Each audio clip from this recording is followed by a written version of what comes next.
Muy buenos días, hermanos y hermanos que nos escuchan en otras naciones. Sean bienvenidos al estudio de la palabra de nuestro Señor Jesucristo. Les habla nuevamente el hermano Alexander Castellanos de la Iglesia de Cristo en Ciudad Merliot, República de El Salvador. Estamos estudiando, por la gracia de nuestro Dios, la carta del apóstol Pablo a los filipenses. Y estamos estudiando el tema de la felicidad a pesar de estar en cadenas. Ya hemos visto dos partes de esta lección, los versos 3 al 11, y específicamente hemos dividido esta lección en tres partes importantes. Mire el pasado con agradecimiento para con Dios, que lo hemos visto en los versos 3 al 5. Mire el presente, la segunda lección, estando persuadido de Dios, ve en los versos 6 hasta el 8. Y ahora vamos a ver, mire el futuro con oración a Dios. Es decir, nosotros tenemos que entender pues que estamos viendo en esta lección los tres aspectos importantes en cuanto a conjugación se refiere de los verbos pasado, presente y futuro. Y ahora la parte que vamos a ver es precisamente acerca del futuro. Mire el futuro con oración a Dios. Entonces vamos a ver de estos versos 9 al 11 el entonces. Es decir que por último el apóstol Pablo estaba feliz en sus cadenas porque él miraba el futuro con oración a Dios. Fíjense qué importante es esto. En relación con lo que estaba adelante, él no ignoraba las realidades de la vida. Es decir, que podemos decir que uno puede mirar el futuro con optimismo o con la óptica, podríamos decir, empañada de niebla. Es decir, uno puede ver el futuro de acuerdo a cómo nos hagamos esa formación, de acuerdo a cómo sea nuestra actitud. Entonces, el apóstol Pablo sabía que los filipenses seguirían haciendo frente a los desafíos. Entonces, ¿cuál era la solución para hacer frente a estos desafíos? ¿La preocupación? Por supuesto que no. La respuesta que era y que les da era la oración. La oración. Uno en todo momento y circunstancia como un hijo de Dios debe de ponerse en oración, no importa cuántas veces lo haga durante el día, no importa que esté en una condición de privacidad, depende de dónde usted. Yo ayer o antier hice un viaje solo en mi carro hacia un seminario en La Palma que está a 90 kilómetros de aquí de casa. Y pues viajé solo y regresé solo. Ya no me gusta viajar solo, pero no podía ser acompañado por nadie porque era una invitación especial para personas que los hermanos habían elegido. Pero ¿qué es lo que tuve que hacer? Tanto en la ida como en el regreso, orar en varias ocasiones mientras venía en el camino. y gracias a Dios pues llegué con bien de regreso a casa 10 minutos antes de las 4 el día de ayer. Entonces es una ilustración que les pongo pues. Concretamente el apóstol Pablo oró porque los filipenses siguieran madurando en el Señor. Y eso es lo que nosotros tenemos que entender, que nosotros tenemos que continuamente estar orando para seguir madurando. Noten lo que dice los versículos 9 hasta el 11.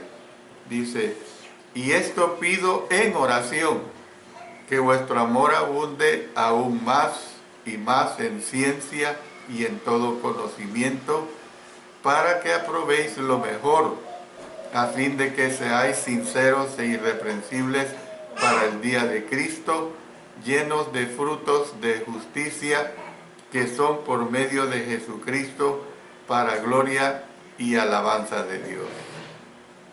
Bueno, primero oró pidiendo que ellos crecieran en amor, ya que les dijo que vuestro amor abunde aún más y más. Miren qué hermoso.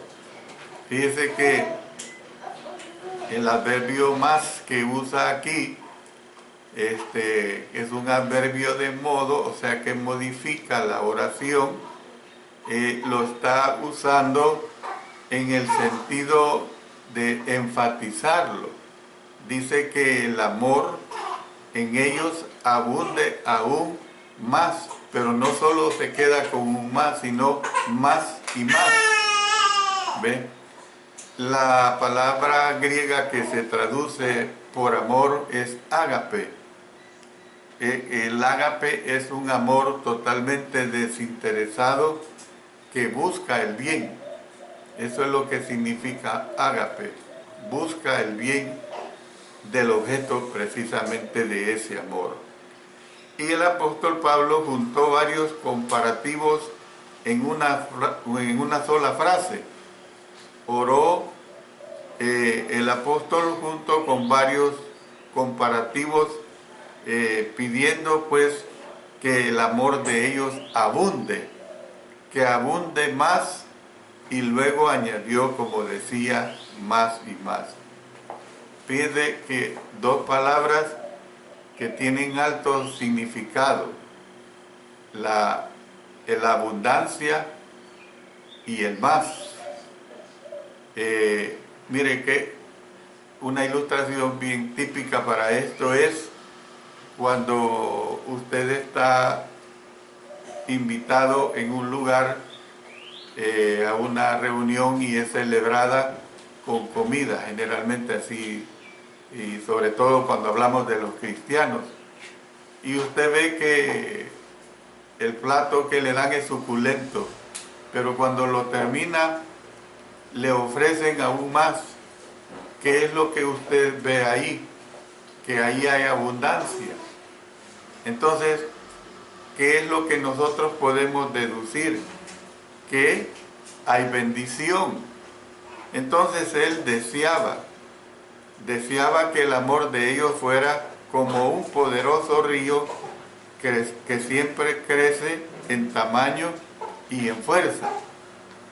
Sin embargo, hay una cosa bien importante, hermanos, que el amor necesita dirección. A mí me molesta mucho esa actitud que muchas personas hablan aplicándola a Dios, de que Dios es misericordioso, de que Dios solo es amor, y como Dios es amor y la gente que acomoda la Sagrada Escritura, pues así lo hace, y que Dios nunca va a castigar, que Dios no tiene esa actitud. Eso es un error enorme. El apóstol Pablo aquí está diciendo pues que el amor de ellos necesitaba dirección. Usted se da cuenta que hoy que estamos aquí en nuestro país en la época de lluvia, cuando caen tormentas muy poderosas, el agua se descontrola, las ciudades se inundan. Entonces, es lo que vemos, que un río sin control puede ser devastador. Hay aquí una colonia conocida como Colonia Málaga, y cuando uno va para San Salvador, va bajando. Aquí donde estamos a 200 metros más elevados sobre el nivel del mar. Cuando hay tormentas borrascosas, toda esa agua baja por ese sector. Y usted pasa en tiempo corriente y ve un rillito normal. Pero cuando caen esas tormentas, inmediatamente los cuerpos de socorro hasta cierran la calle. Hace unos 10, 12 años, un bus de un grupo religioso se fue allí y murieron 32 adultos y niños. Eso es lo que cuando se ve un río sin control puede ser totalmente devastador. Nosotros podemos ver, pues, que puede que usted entienda o no entienda esta situación, depende de donde usted vive. Nosotros vemos que el corazón y la cabeza pues deben de trabajar juntos. Y en Mateo, vamos al libro de Mateo, en el capítulo 22, y vamos a leer el versículo 37. Dice, Jesús le dijo, amarás al Señor tu Dios con todo tu corazón y con toda tu alma y con toda tu mente. Pero oiga bien, Él no estaba diciendo que hay que dar el amor sin control. Nunca está implícita esa situación acá, ¿ve? Por el contrario, si vamos también a Romanos capítulo 10 y el versículo 2, dice, porque yo les doy testimonio de que tienen celo de Dios, pero no conforme a ciencia. Entonces, así el apóstol Pablo incluyó dos asuntos más en su oración. Luego pasó después a orar pidiendo que ellos crecieran en ciencia.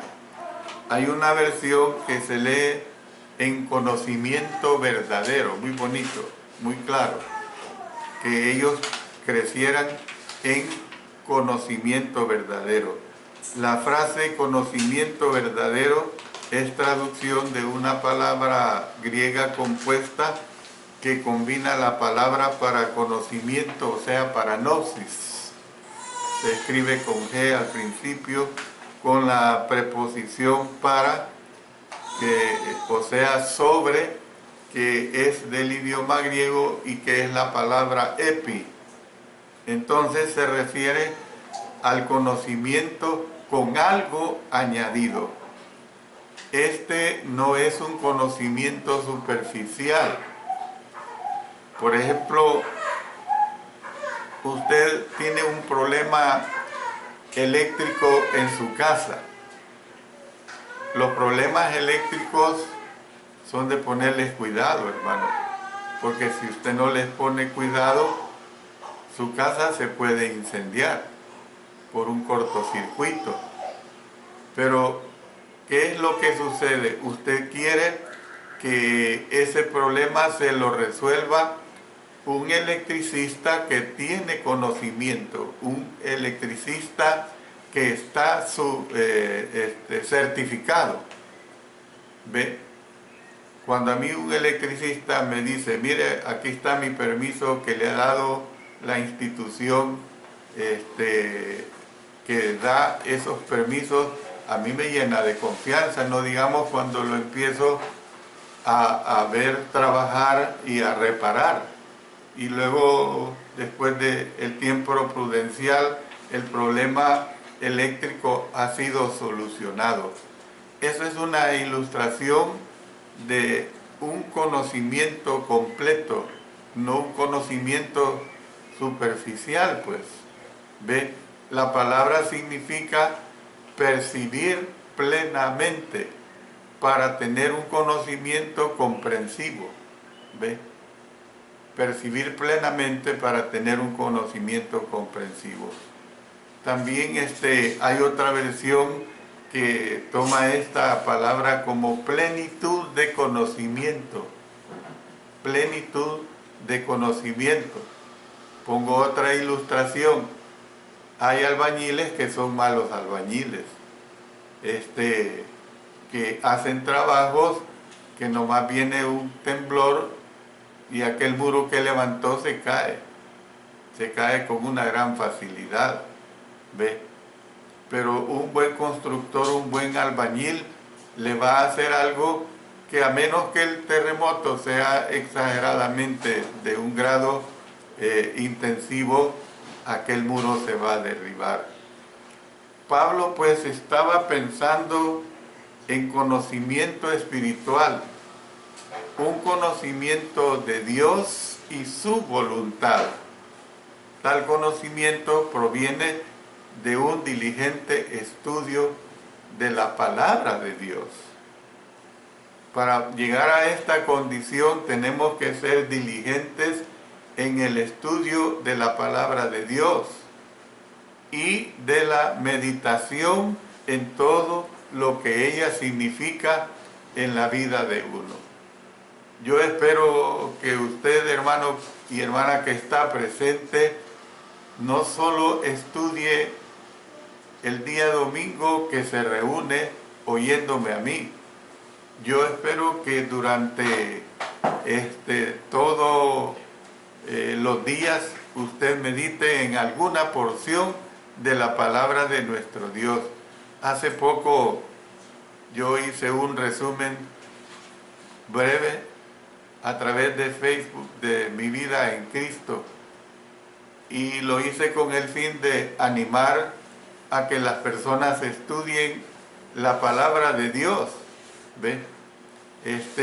Porque uno de los hermanos y hermanas me felicitó por uno de los estudios que di la semana pasada o antepasada, y yo hice un resumen de mi vida muy sintetizado, que yo conocí, mejor dicho, obedecí el Evangelio a la edad de 18 años, pero que empecé a estudiar la palabra a la edad de 17 años, porque a través de los cursos bíblicos por correspondencia duré un año estudiándolo.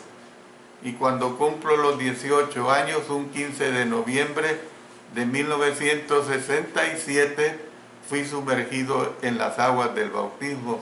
Y yo pongo en esa síntesis de que no recuerdo un día de mi vida no haber siquiera leído tan siquiera un salmo.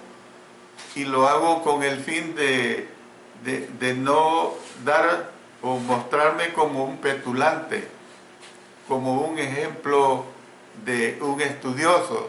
Y digo de que el ejemplo para nosotros es el Señor Jesucristo. Pero mi propósito es decir que todos como hijos de Dios tenemos que ser diligentes en el estudio de la palabra de nuestro Dios. Por cierto, nuestro hermano Iván, aquí presente, leyó esa reseña y puso una felicitación al respecto, ¿ves? Y varios hermanos leyeron eso.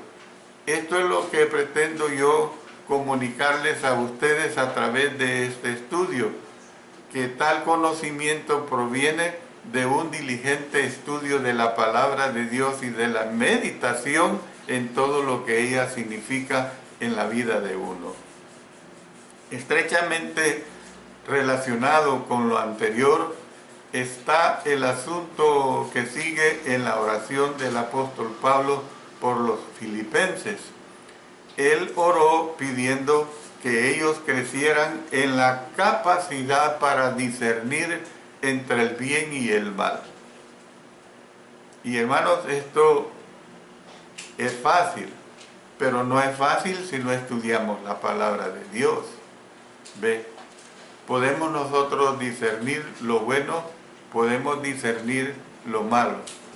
Y él dice, y en todo conocimiento para que aprobéis lo mejor. Miren qué cosa, para que aprobéis lo mejor. Estas palabras, hermanos, están cargadas de gran significado. Comencemos con la palabra conocimiento. La palabra griega que se traduce por conocimiento significa percepción, significa entendimiento. Cuando uno es capaz de conocer, puede distinguir. ¿Ve? Por ejemplo, yo soy torpe para manejar un carro automático, hermanos. Se los confieso. A mí no me gusta que alguien me diga que maneje un carro automático, porque soy torpe. No tengo conocimiento. Todo el mundo dice es más fácil manejarlo. Bueno, es más fácil para las personas que desde que aprendieron a manejar un carro automático, pero yo no fui formado así. Yo no niego la habilidad de aquellos que le dan lo mismo manejar un carro automático o un carro estándar, o sea, de cambios de velocidades. Entonces, ¿qué es lo que tenemos que entender? Que cuando uno es capaz de conocer, puede distinguir.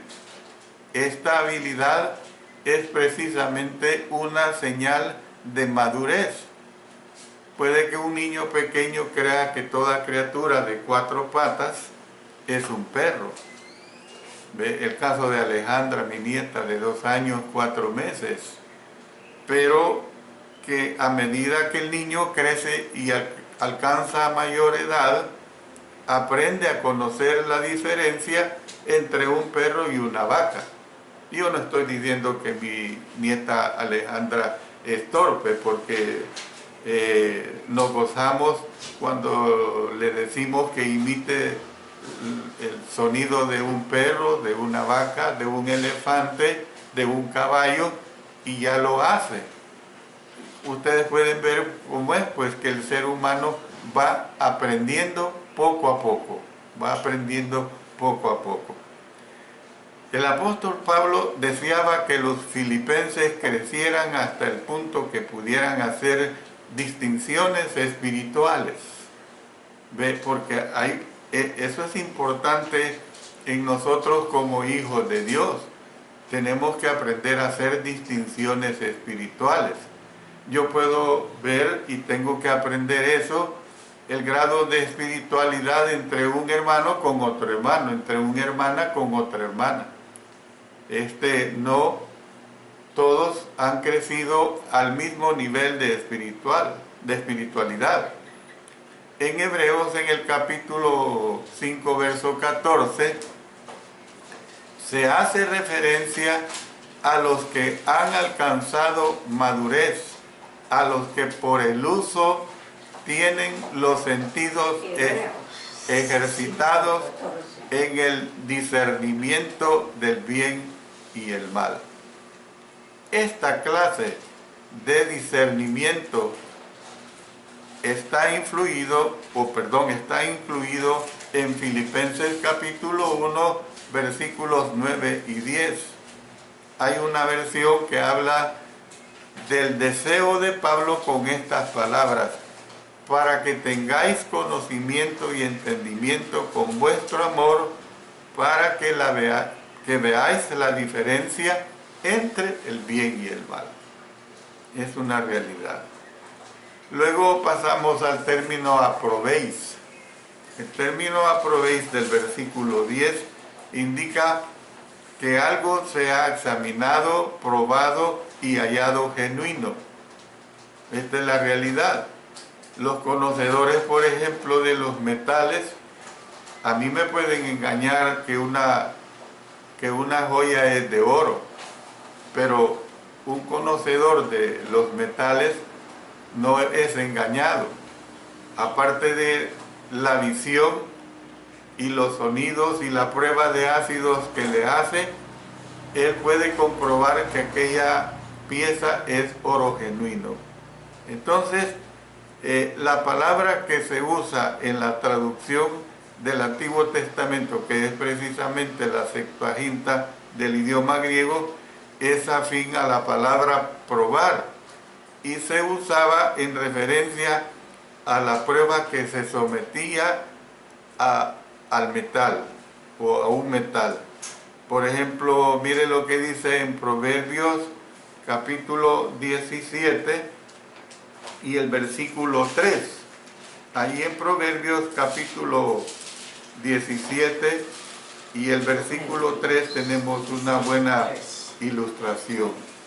El crisol para la plata y la hornaza para el oro, pero Jehová prueba los corazones. Entonces, necesitamos aprender a probar a todas las personas, todas las enseñanzas y todas las actividades. Fíjense bien, les hablo de tres cosas. Necesitamos aprender a probar a todas las personas. También necesitamos aprender a probar todas las enseñanzas. Y por último, tenemos que aprender a probar todas las actividades. Cuando nosotros somos acuciosos en esto, somos diligentes en esto, entonces no va a haber problema. Las dos pruebas claves son la prueba de la palabra y la prueba del fruto. Dice, mire, vamos otra vez a Mateo capítulo 7 y el versículo 16. Bien claro lo que dice acá. Por sus frutos los conoceréis. ¿Acaso se recogen uvas de los espinos o higos de los abrojos? Vamos a Romanos capítulo 12 y el versículo 2. No os conforméis a este siglo, sino transformaos por medio de la renovación de vuestro entendimiento, para que comprobéis cuál sea la buena voluntad de Dios, agradable y perfecta. Y hay una diversidad de textos, hermanos, que nos ayudan a esta situación. Entonces, el ser capaz de probar todas las cosas con estos métodos no es logro insignificante, hermanos. Muchos carecen precisamente de la habilidad para distinguir entre el bien y el mal, entre lo debido y lo indebido. Hay personas que todo lo ven bien, no pueden hacer un discernimiento entre lo que es bueno o es malo. O hay personas también que todo lo ven debido indebido, o negativo. ¿Ves? No pueden distinguir entre lo debido y lo indebido. ¿Ves? Esto no es correcto. Sin embargo, el apóstol Pablo deseaba que sus lectores llevaran su discernimiento un paso más allá. Su deseo era que aprobaran lo mejor. La palabra pues que se traduce por mejor es la palabra diapero, que indica lo diferente. Lo mejor, hermanos, es lo diferente. Y yo creo que la lógica, el razonamiento mental, le lleva a usted a entender esta situación.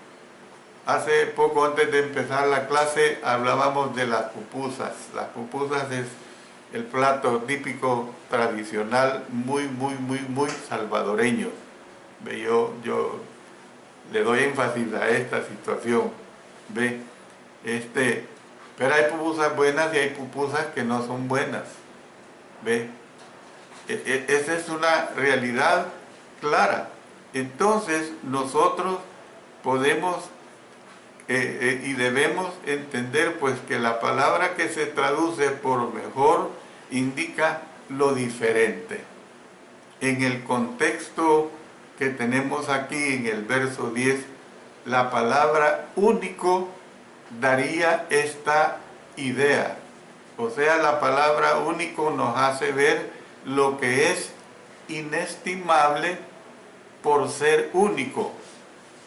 Cuando lleguemos al capítulo 4, verso 8, les adelanto, estudiaremos acerca más de cerca, mejor dicho, de lo mejor y de lo que es digno de alabanza.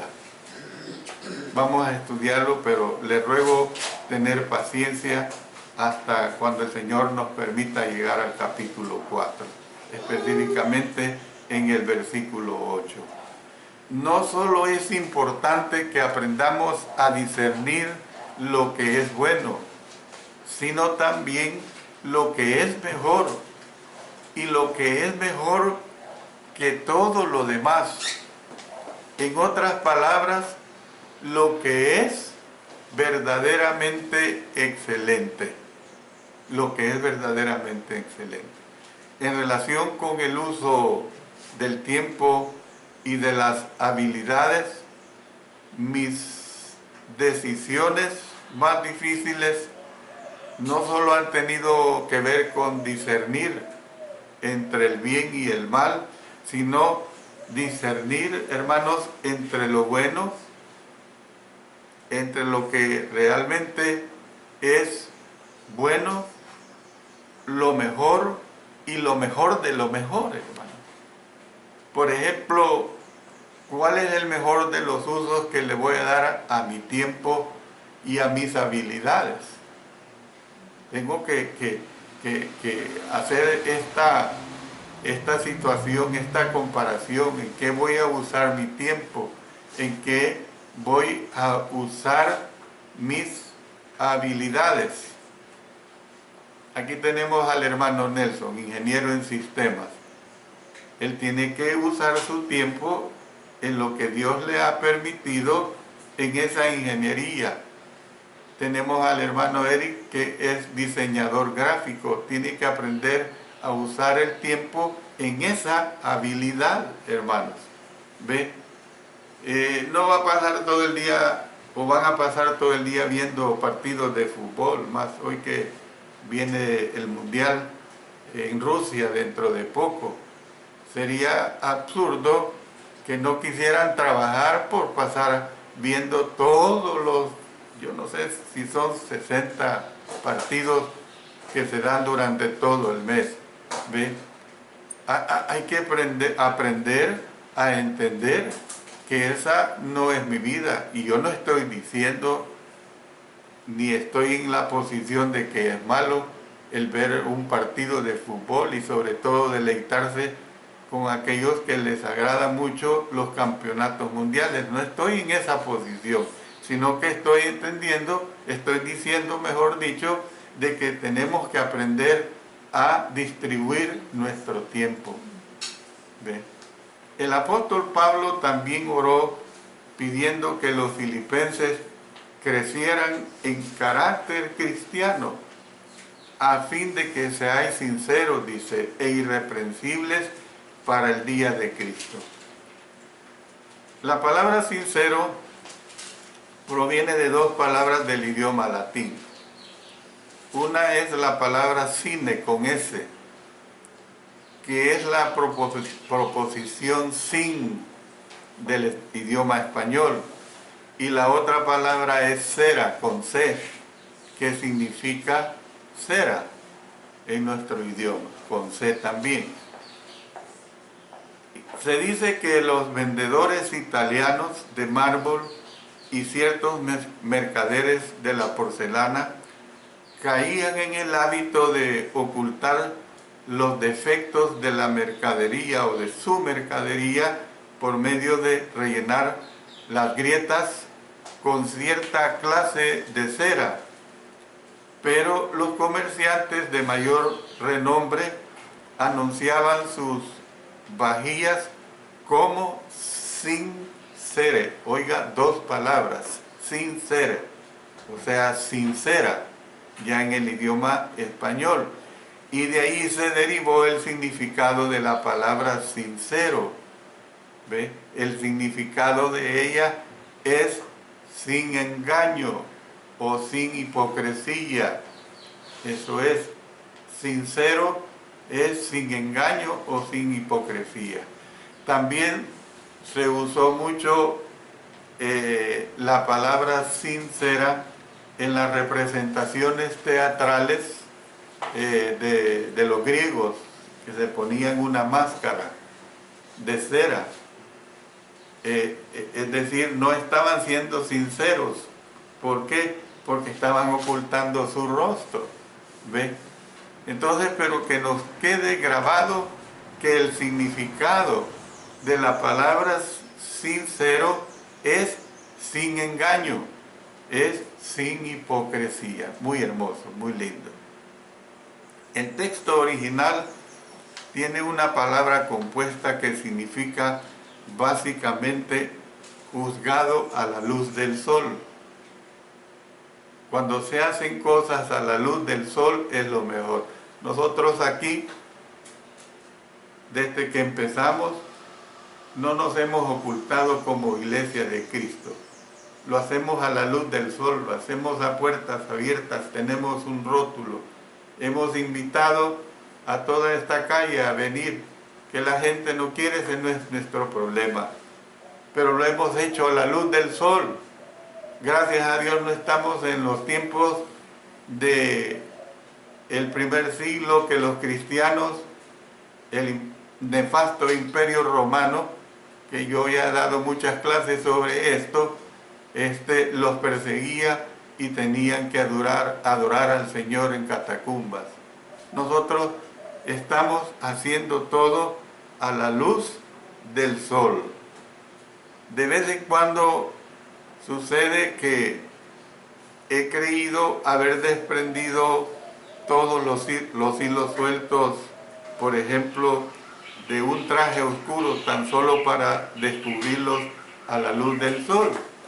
La luz del sol tiene su manera de exponer toda imperfección o defecto. ¿Se ha fijado usted que casi todos usamos medicamentos?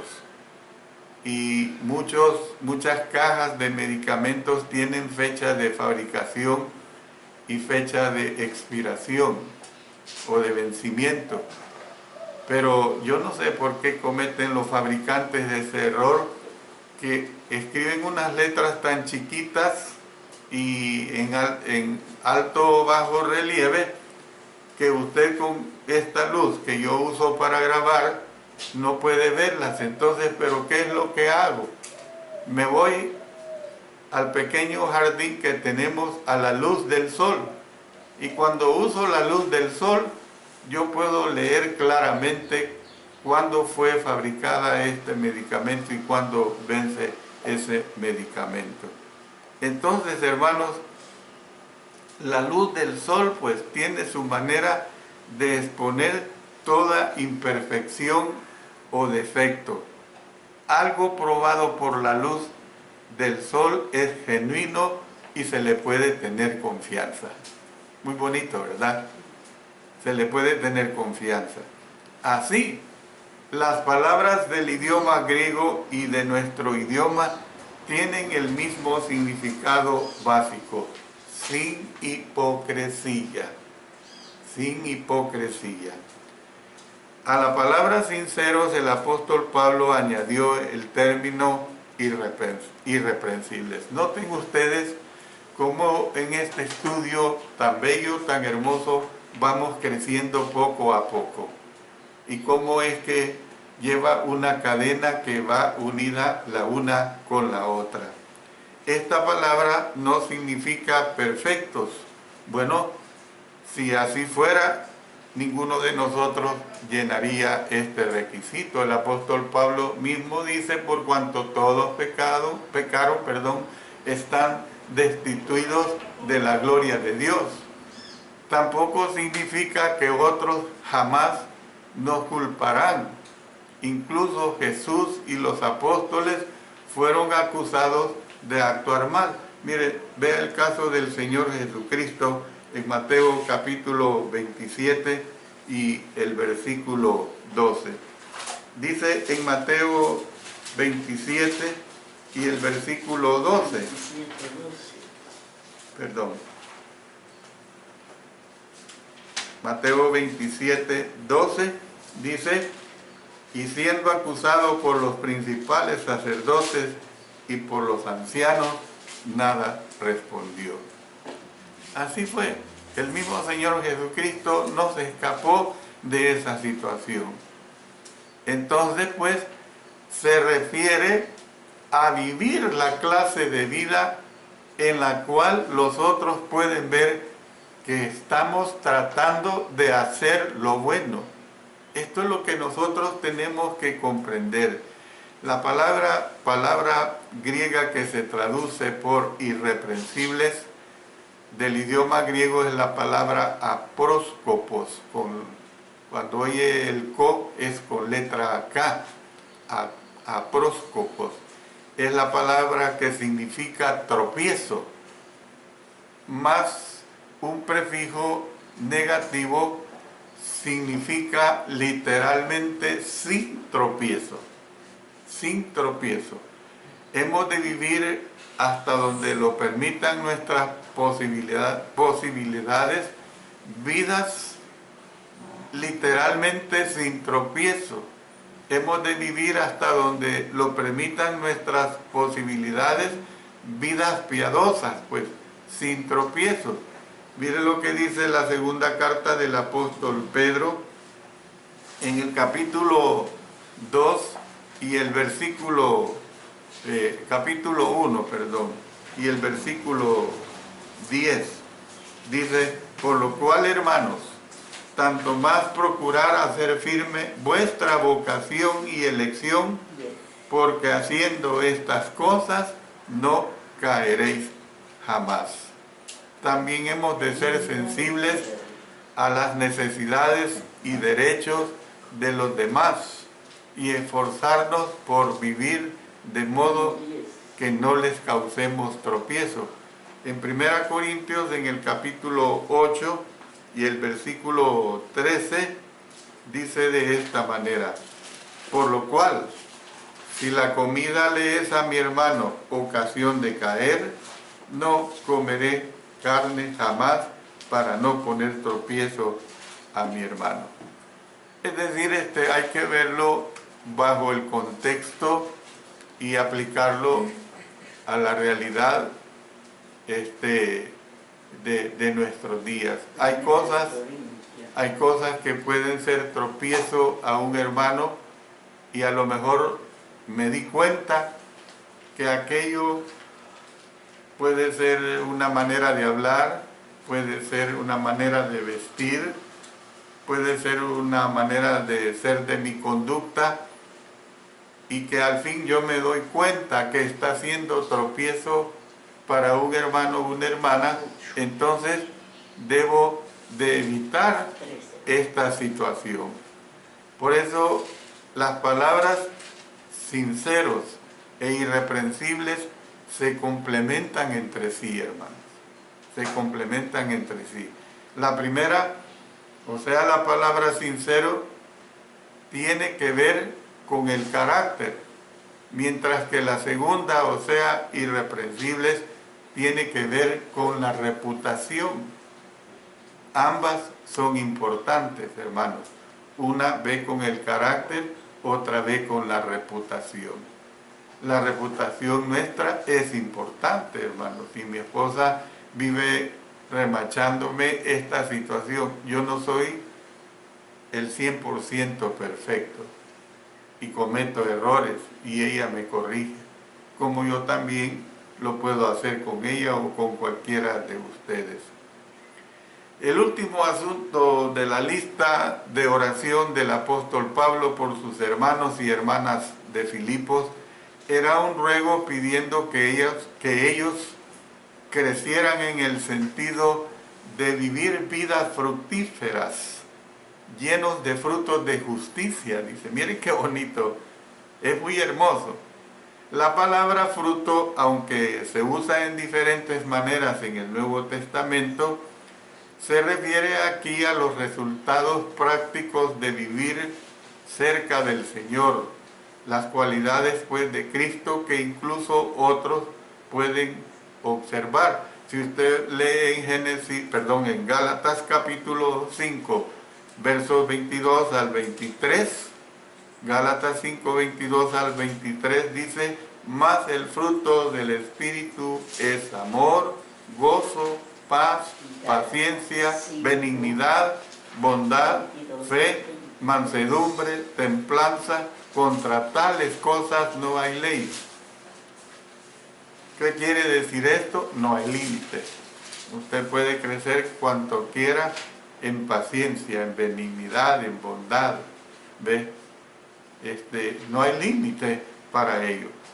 Pablo oró pidiendo que sus lectores pudieran ser llenos del fruto.